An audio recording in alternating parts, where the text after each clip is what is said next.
एक बार फिर से मैं आपका स्वागत करता हूं इस अबंडेंट लाइफ टेलीविज़न प्रोग्राम में। प्यारे दोस्तों, आपके फीडबैक के लिए आपका धन्यवाद। हमें बहुत से फ़ोन कॉल्स आते हैं और हमें बताते हैं कि कैसे ये प्रोग्राम और जो संदेश मैं आपको बता रहा हूं वो आपके लिए कैसी आशीष हैं। आपकी ओर से मुझे और ज़्यादा सुनना पसंद आता है। कृपया निश्चय ही हमें बताइए और साथ ही हमें अपने प्रार्थना निवेदन बताइए। हम प्रार्थना करेंगे और निश्चय आपसे संपर्क करेंगे। आज मेरे संदेश का शीर्षक है उद्धार में परमेश्वर का न्याय। मैं आपके लिए पढ़ रहा हूँ मत्ती अध्याय 12 वचन 20 से। वो कुचले हुए सरकंडे को न तोड़ेगा और धुआं देती हुई बत्ती को न बुझाएगा जब तक वो न्याय को प्रबल न कराए। अब ये तो भविष्यवाणी है जो ली गई है यशायाह अध्याय 2 और पहले 2 वचन।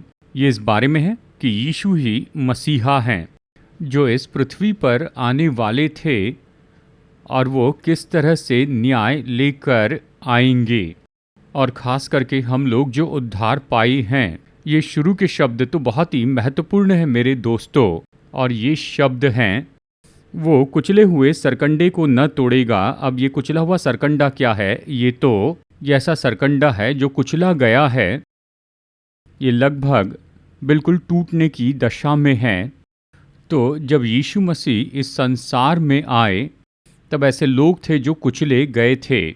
बहुत से अलग तरीक़ों से यीशु ने मसीहा के रूप में इस तरह घोषित नहीं किया कि उन पर दंड या न्याय लेकर आए, लेकिन यीशु ने अपने अनुग्रह और अपनी दया में उन्हें चंगाई देना शुरू किया, उन कुचले हुए सरकंडों को। प्यारे दोस्तों, मसीह जीवन में हम भी बहुत से तरीक़ों से ऐसे कुचले जाते हैं। जानते हैं, कई बार हम बिल्कुल टूटने पर होते हैं और हम बहुत सी समस्याओं का सामना करते हैं अपने पारिवारिक जीवन में, अपने व्यक्तिगत जीवन में, अपने वैवाहिक जीवन में, और साथ ही हमारे चर्च में भी। और ये हमें बहुत सी चिंताओं में लेकर आता है, बहुत से बोझ में लाता है, और यही तो सच में हमें कुचल देता है, हमें बहुत से तरीक़ों से चोट पहुंचाता है।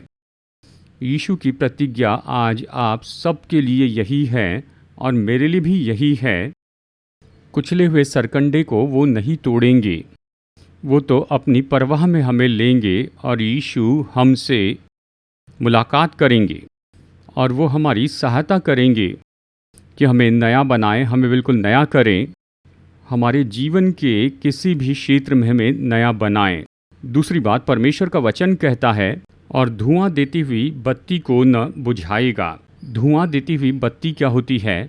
ये तो दीपक की उस बत्ती के जैसे है जो बस बुझने पर है।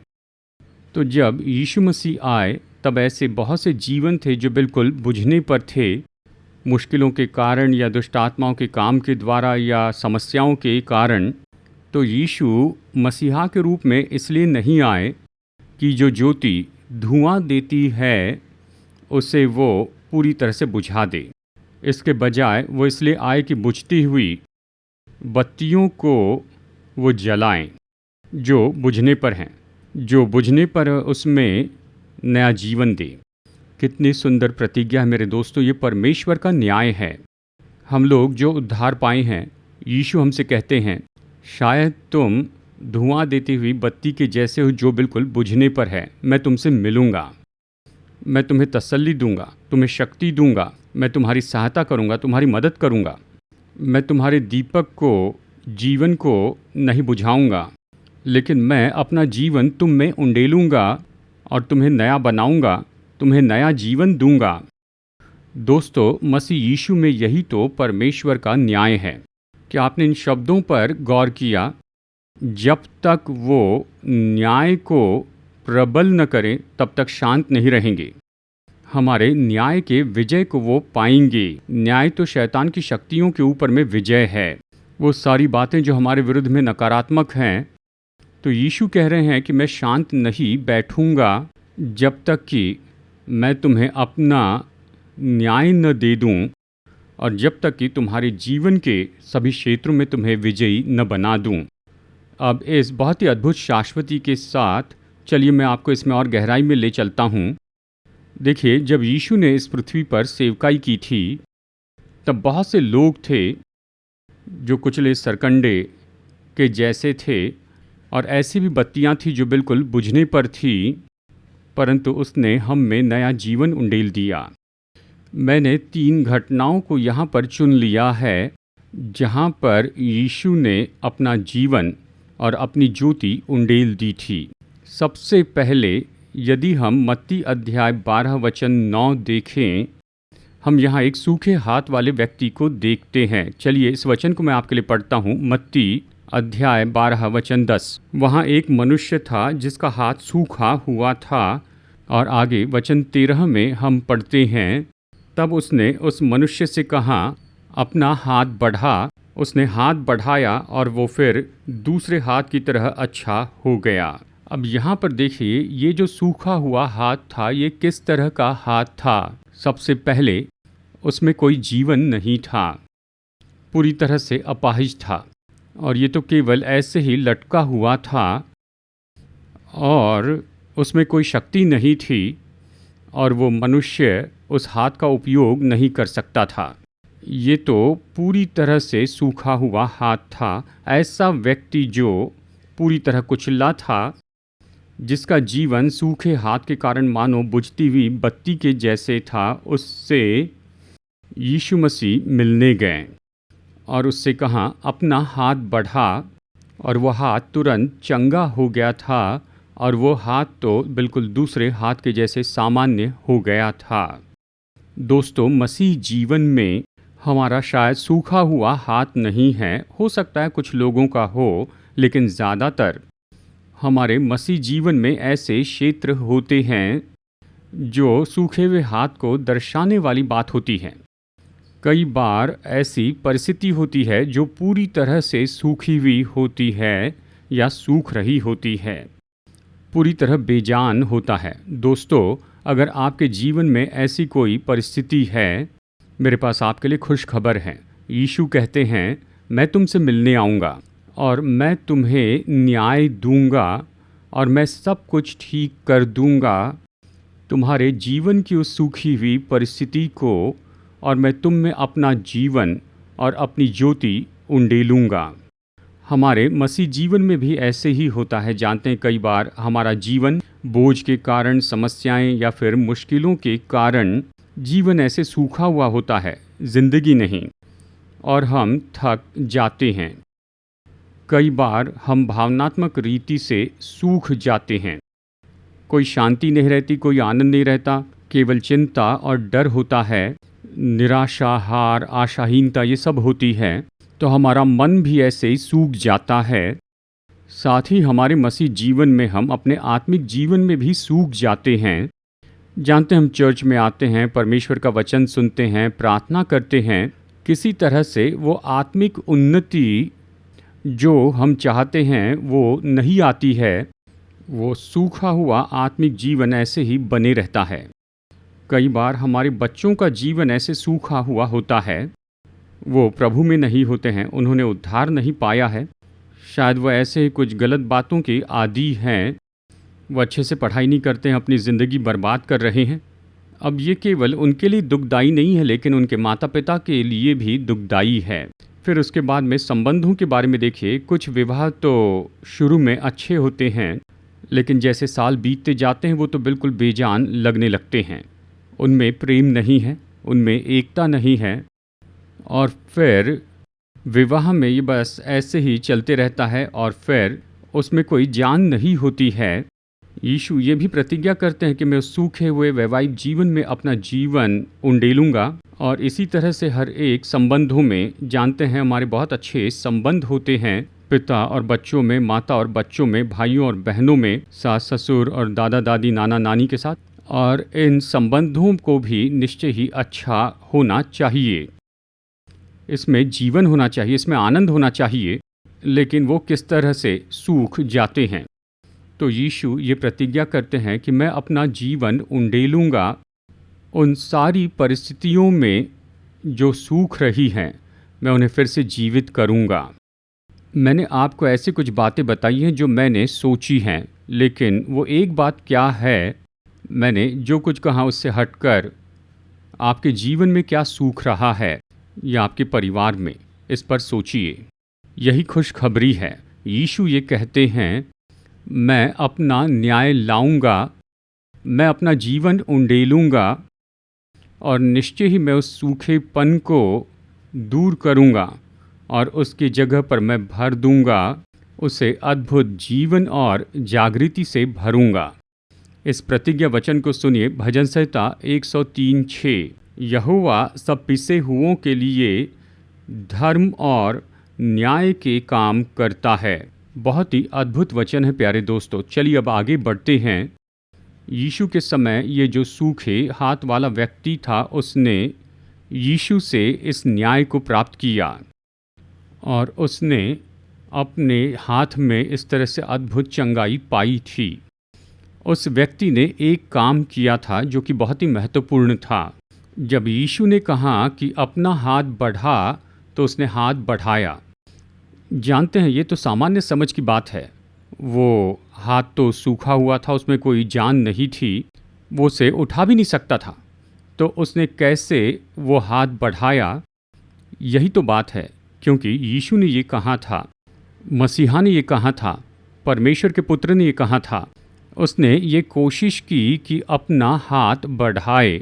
गौर से सुनिए, उसने कोशिश की कि अपना हाथ बढ़ाए। जिस पल उसने ये कोशिश की कि अपना हाथ बढ़ाए, तब यीशु की सामर्थ उस हाथ में चली गई और तुरंत ही वो व्यक्ति चंगा हो गया था। इस घटना से हम क्या सीखते हैं दोस्तों? अवश्य ही यीशु अपने न्याय को उंडेलना चाहते हैं हमारे जीवन के हर एक क्षेत्र में, लेकिन हमें बिल्कुल यही करना है जो इस मनुष्य ने किया था। उसने वहाँ एक काम किया था अपना हाथ बढ़ाने के द्वारा। हमें क्या करना चाहिए हमारे मसीह जीवन में, ताकि हम परमेश्वर के न्याय को प्राप्त करें? मैं यहाँ आपके लिए बहुत ही महत्वपूर्ण वचन पढ़ता हूँ, इसे बहुत ही ध्यान से सुनिए। भजन संहिता 62 वचन 12। और हे प्रभु, करुणा भी तेरी है, क्योंकि तू एक एक जन को उसके काम के अनुसार फल देता है।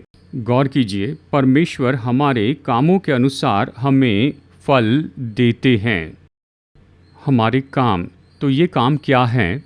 चलिए इसे बहुत ही स्पष्ट रूप में कहूँ, ये काम तो 3 क्षेत्रों के काम हैं। नंबर 1, हमें हमारे परिवार के लिए जो करना चाहिए वो करना है, पति और पत्नी के रूप में, और बच्चों के लिए एक दूसरे के लिए करना है।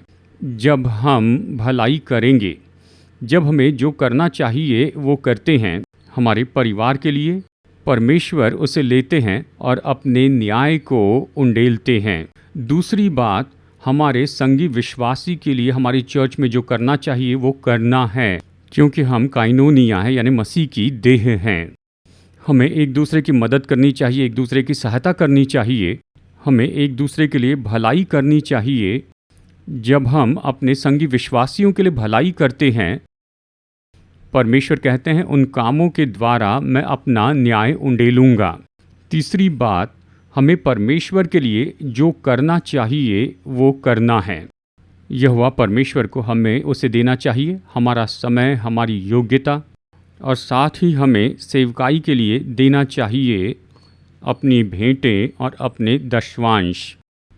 अब ये महत्वपूर्ण है, क्योंकि ये तो हमारे भले काम हैं जो करने की हमसे अपेक्षा की गई है, परिवार के लिए, विश्वासियों के लिए और परमेश्वर के लिए। जब हम ये सब करते हैं तो परमेश्वर कहते हैं, मैं अपना न्याय उंडेलूंगा और मैं उन हर एक क्षेत्र को बदल दूंगा जो कि सूख रहा है, वहाँ पर वो जीवन से भर देते हैं और आशीष से भर देते हैं। अब चलिए दूसरी घटना में देखते हैं, जहाँ किसी व्यक्ति के जीवन में यीशु ने अपना न्याय उंडेला था। ये तो वो स्त्री थी जो व्यभिचार में पकड़ी गई थी, और ये बताया गया है यूहन्ना अध्याय 8 और पहले 11 वचनों में।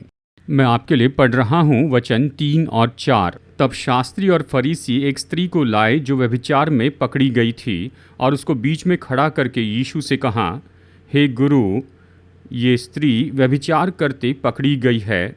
अब यहाँ पर आप स्त्री की इस परिस्थिति को देखिए।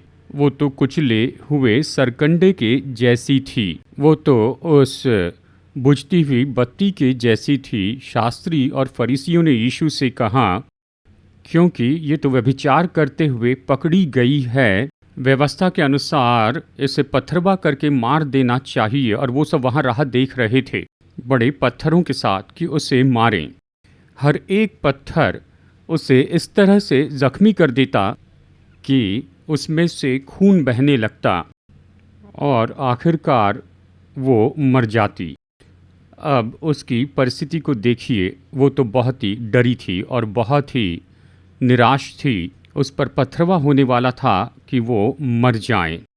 और साथ ही इस बात को समझिए दोस्तों, इस व्यभिचार के कारण वो अपने अंदर में दोषी महसूस कर रही थी। वो दोष उसे परेशान कर रहा था।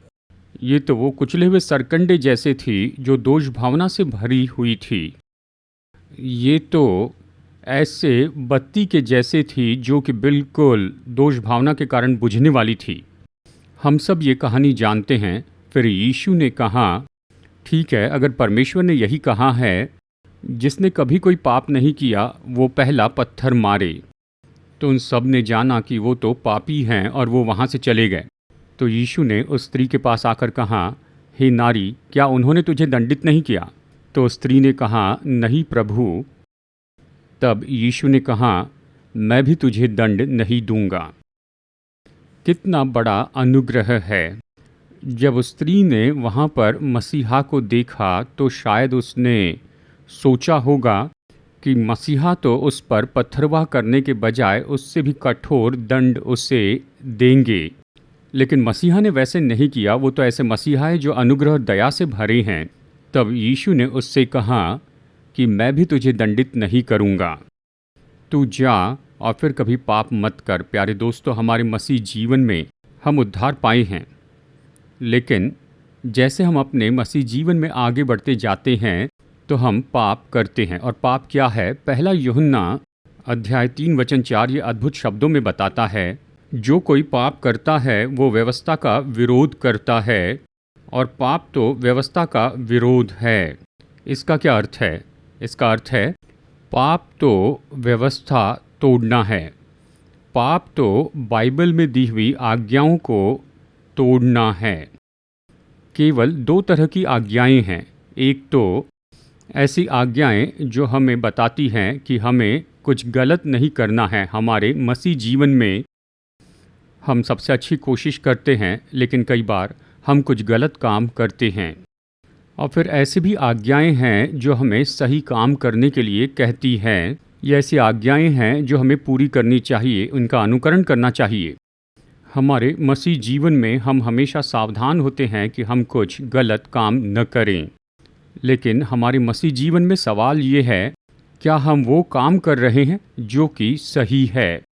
क्या हम उन आज्ञाओं को पूरी कर रहे हैं जो हमें कुछ करने के लिए कहती हैं? बाइबल में ऐसी बहुत सी आज्ञाएं हैं कुछ करने के लिए, हमारे परिवार के लिए, हमारे पड़ोसियों के लिए, संगी विश्वासियों के लिए और परमेश्वर के लिए। क्या हम उन्हें पूरा कर रहे हैं? दोस्तों, ऐसी बहुत सी आज्ञाएं होगी, लेकिन हम उनमें से शायद 1, 2 या 3 नहीं कर रहे हैं। मतलब हम पाप कर रहे हैं। मुझे ऐसे दिखता है कि हमारे मसीह जीवन में किसी भी दिन हम इस व्यभिचारिणी स्त्री के जैसे हैं जो पकड़ी गई थी। ज़रूरी नहीं कि केवल व्यभिचार के कारण, लेकिन हम भी उस स्त्री के जैसे, हमने जो नहीं करना चाहिए वो किया है और हमें जो करना चाहिए था उन्हें नहीं किया है। तो ऐसी परिस्थिति में दोस्तों, हम सब दोषी हैं, हम तो दंड के लायक हैं। लेकिन अच्छी खबर यह है कि यीशु ऐसे नहीं करेंगे। अपने अनुग्रह और अपनी दया में वो हमें अपनी बाहों में उठा लेते हैं और हमारी रक्षा करते हैं। और बहुत सी केसेस में वो हमें पाप के परिणामों से बचाते हैं और फिर वो हमें क्षमा करने के लिए तैयार होते हैं। दोस्तों, हमें इसका उपयोग करना चाहिए हर एक दिन, हर एक प्रार्थना में। इसके पहले कि हम कुछ मांगे, हमें अपने हृदय को जांचना चाहिए, और फिर अगर हम कुछ गलत कर रहे हैं ऐसे पता चलता है, या जो सही है उसे नहीं कर रहे हैं, तो हमें क्या करना चाहिए? पश्चाताप करें। पश्चाताप करते हुए यीशु से क्षमा मांगिए। पश्चाताप के द्वारा ही यीशु हमें क्षमा करते हैं मेरे दोस्तों। जब वो क्षमा करते हैं तो हमें ताज़े रूप में धो देते हैं, और फिर वो हमें उस दंड आज्ञा से आज़ाद कर देते हैं। आप इस अद्भुत प्रतिज्ञा को सुनिए। पहला यूहन्ना अध्याय 1 वचन 9। यदि हम अपने पापों को मान ले तो वो हमारे पापों को क्षमा करने और हमें सब अधर्म से शुद्ध करने में विश्वास योग्य और धर्मी है। अद्भुत वचन है। मसीह जीवन में ये तो प्रतिदिन की क्रिया है।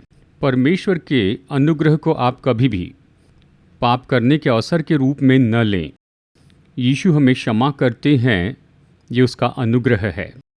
हमें ये समझना चाहिए कि यीशु केवल हमें क्षमा ही नहीं करते हैं, पर कहिए, यीशु मेरी मदद कीजिए अपनी क्रूस की सामर्थ से, और पवित्र आत्मा के द्वारा मदद कीजिए कि जो मैं कर रहा हूँ उन कामों को मैं न करूँ, और साथ ही मदद कीजिए कि जो काम मुझे करना चाहिए वो मैं करते जाऊँ। जानते हैं, सच्चा पश्चाताप ये निश्चय ही हमारे हृदय के बदलाव के इस अनुभव से होकर लेकर जाएं। प्यारे दोस्तों, खुशखबरी ये है, यदि कोई किसी तरह की दोष भावना में है तो अच्छी खबर ये है, यीशु अपने अनुग्रह और दया के कारण ये कहते हैं, मैं तुम पर दोष नहीं लगाऊंगा, मैं तुम्हारा न्याय करूंगा, मैं तुम्हें क्षमा करता हूं, तुम पश्चाताप करो। अब चलिए यहाँ पर एक और घटना देखते हैं, और ये तो यीशु न्याय करते हैं उस लहू बहने वाली स्त्री का। और इस घटना के बारे में लूका अध्याय 8 में बताया गया है, वचन 41 से वचन 48 तक। मैं आपके लिए पढ़ता हूँ वचन 43 और वचन 44। एक स्त्री ने, जिसको 12 वर्ष से लहू बहने का रोग था और जो उसकी सारी जीविका वैद्यों के पीछे व्यय कर चुकी थी, तो भी किसी के हाथ से चंगी न हो सकी थी, पीछे से आकर उसके वस्त्र के आंचल को छुआ और तुरंत उसका लहू बहना बंद हो गया। अब देखिए, ये जो स्त्री थी, 12 साल से उसका लहू बह रहा था। लहू क्या है? लहू जीवन है। वो 12 साल से अपना जीवन खो रही थी, वो बीमार हो गई थी, कोई शक्ति नहीं थी, उसके पास जो भी था उसने अपने उपचार में व्यय कर दिया था, कोई उसकी मदद नहीं कर सकता था। और फिर अंत में वो मसीहा के बारे में सुनती है, क्योंकि वो एक ऐसी स्त्री थी इसलिए वो गुप्त में आती है और यीशु के वस्त्र को छू लेती है और तुरंत चंगी हो जाती है। यीशु ने मसीहा होने के नाते इस स्त्री के साथ में कितना बड़ा न्याय किया। दोस्तों, मसीह जीवन में देखिए अक्सर ऐसा होता है, ऐसे लगता है हमारा जीवन हम खो रहे हैं, कोई शक्ति नहीं, कोई जोश नहीं, कोई उत्साह नहीं, कोई शांति नहीं, कोई आनंद नहीं। अगर कोई ऐसा है कि भावनात्मक रीति से अपना जीवन खो रहे हैं, शारीरिक रीति से अपना जीवन खो रहे हैं, आत्मिक रीति से अपना जीवन खो रहे हैं, आपके लिए खुश खबर है। यीशु ये कहते हैं, मैं तुम्हें अपनी बाहों में उठा लूँगा और मैं अपनी सामर्थ खोलूँगा और तुम में अपना जीवन उंडेलूँगा और जो भी परिस्थिति है उससे मैं ठीक करूँगा। मेरे दोस्तों, ये सच में कितनी महान प्रतिज्ञा है। यीशु प्रतिज्ञा करते हैं कि मैं अपना न्याय करूँगा। अब सवाल ये है कि ये स्त्री किस समय चंगी हुई? उसने परमेश्वर का न्याय कब प्राप्त किया? उसने यीशु के वस्त्र को छू लिया, मतलब उसने अपने आप को यीशु के साथ में जोड़ा। देखिए, वो संपर्क हुआ और इसलिए कि उसने वस्त्र को छू लिया और यीशु की सामर्थ उसके वस्त्र के द्वारा वो सीधा स्त्री में गई और वो इस लहू बहने की बीमारी से चंगी हो गई, जो उसे 12 साल से परेशान कर रही थी। मैं परमेश्वर के वचन में से एक भेद बताता हूँ कि हम यीशु के साथ में कैसे जुड़ सकते हैं, कि उसका जीवन प्राप्त करें। ये तो पवित्र आत्मा के द्वारा है। यूहन्ना अध्याय 7 वचन 38 और 39। जो मुझ पर विश्वास करेगा, जैसे पवित्र शास्त्र में आया है, उसके हृदय में से जीवन के जल की नदियां बह निकलेंगी। उसने ये वचन पवित्र आत्मा के विषय में कहा, जिसे उस पर विश्वास करने वाले पाने पर थे, क्योंकि आत्मा अब तक न उतरा था, क्योंकि यीशु अब तक अपनी महिमा को न पहुंचा था। हम जानते हैं कि यीशु ने महिमा पाई और उद्धार के समय हम पवित्र आत्मा के वरदान को प्राप्त करते हैं। वो हम में वास करता है, चाहे हम किसी भी चर्च के क्यों ना हो। अगर आपने उद्धार पाया है तो पवित्र आत्मा आप में वास करता है। तो हमें क्या करना चाहिए? हर एक प्रार्थना में पश्चाताप करते हुए अपने अंदर के पवित्र आत्मा को समर्पित हो जाएं। उससे कहें, कृपया मुझे क्षमा कीजिए और यीशु के जीवन को आप मुझ में उंडेलिए। मैं आपसे वादा करता हूँ, परमेश्वर के वचन के आधार पर जब हम ऐसा करते हैं, पवित्र आत्मा यीशु के जीवन को हम में उंडेलते हैं उन सभी क्षेत्रों में जो कि बेजान होते जा रहे हैं, और यीशु उस व्यक्ति में अपना जीवन बहने देंगे कि उसे नया बनाएं अपने खुद के जीवन के द्वारा। जागृति से भरकर आनंद और परिपूर्णता से उसे भर देंगे। आइए प्रार्थना करते हैं। अनुग्रहकारी स्वर्गीय पिता परमेश्वर, आपके वचन के लिए धन्यवाद, आपके पुत्र यीशु के लिए धन्यवाद जिसके द्वारा आपने हमें उद्धार दिया है। पवित्र आत्मा के लिए धन्यवाद जो हमें वास करता है। इस संदेश पर आशीष दीजिए प्रभु। ये सभी दर्शक जिन्होंने ये संदेश सुना, मैं विनती करता हूँ आप हाथ बढ़ाकर इन सबको आशीष दीजिए और इन्हें हर एक बंधन से छुटकारा दीजिए। साथ ही मैं विनती करता हूँ यीशु, आप इनकी प्रार्थनाओं को सुनिए और इन्हें बहुतायत से आशीष दीजिए इनके जीवन के हर एक क्षेत्र में। यीशु के नाम में हम प्रार्थना करते हैं, आमीन। हमारे उद्धारकर्ता और प्रभु यीशु मसीह के नाम में आप सभी लोगों को अभिवादन। दोस्तों, कृपया कर आप इस वीडियो को देखिए जो हमारी सेवकाई के बारे में पूरा विवरण देता है। ये सेवकाई तो स्थापित की गई है हैदराबाद, भारत में, और हम 6 महान सेवकाइयों में जुड़े हैं। नंबर 1, मैं टीवी पर आता हूं और 5 भाषाओं में वचन का प्रचार करता हूं, इंग्लिश, हिंदी, तमिल, मलयालम और तेलुगु में। लाखों लोग इन संदेशों को सुन रहे हैं और वो उद्धार पा रहे हैं और विश्वासी अपने विश्वास में बल पा रहे हैं। और हमारी दूसरी सेवकाई है प्रचार की सेवकाई, जहां मैं बहुत सी जगहों पर जाता हूं, केवल भारत में ही नहीं लेकिन विदेशों में भी। और इस प्रचार की सेवकाई के द्वारा सभी चर्च के विश्वासी परमेश्वर के वचन के द्वारा बल पाते हैं। हमारी तीसरी सेवकाई तो पास्टर्स के लिए कॉन्फ्रेंस हैं। हर साल हम पास्टर्स के लिए 2 कॉन्फ्रेंस करते हैं।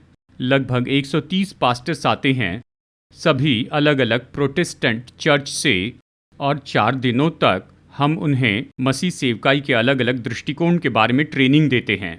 हम उनकी यात्रा का खर्च चुकाते हैं, रहने खाने की सुविधा देते हैं, हम उन्हें किताब भी देते हैं और साथ ही हम उन्हें नए कपड़े भी प्रदान करते हैं जैसे वो अपने घर लौटते हैं। और चौथी सेवकाई है एमोरी मिशन हॉस्पिटल, जिसके द्वारा हम अद्भुत सेवकाई कर रहे हैं। ऑर्थोपेडिक में, गायनेकोलॉजी और ऑब्स्टेट्रिक्स में बहुत से गरीबों की सेवा करते हैं। हर महीने हजारों गरीब ऐसे मरीज पा रहे हैं बहुत ही उत्तम मेडिकल सहायता इस एमोरी हॉस्पिटल के द्वारा। नंबर 5, हमारे 3 अच्छे चर्च हैं जिनके द्वारा हम अच्छी सेवकाई कर रहे हैं और बहुत से लोग अपना जीवन प्रभु को दे रहे हैं। और इन चर्च में प्रभु का वचन प्रचार किया जाता है। ये इन्हें बल देता है और इनकी मदद करता है कि ये अपने आत्मिक जीवन में बढ़ते जाएं। और हर महीने हम कुछ गरीब परिवारों को ऐसे ही चुनकर उन्हें देते हैं चावल, दाल और दूसरे अनाज। कृपया हमारी सेवकाई के लिए प्रार्थना कीजिए। अगर आप चाहते हैं कि हमारा न्यूज़लेटर पाए जिसका नाम है सीड, तो कृपया अपना पता स्क्रीन पर दिए हुए व्हाट्सएप नंबर पर हमें भेजिए, तो तुरंत ही मैं आपको अपना न्यूज़लेटर भेजूंगा। अगर आप में से कोई हमें कुछ योगदान भेजना चाहता है या एक प्रोग्राम के लिए स्पॉन्सर होना चाहता है, तो कृपया हमारा QR कोड नोट कीजिए, इसे स्कैन कीजिए और आप हमें ऑनलाइन अपनी भेंट भेज सकते हैं। परमेश्वर आपको आशीष दे, जैसे आप बहुत ही महत्वपूर्ण और कार्यनीति से फलवंत सेवकाई में स्पॉन्सर बनते हैं।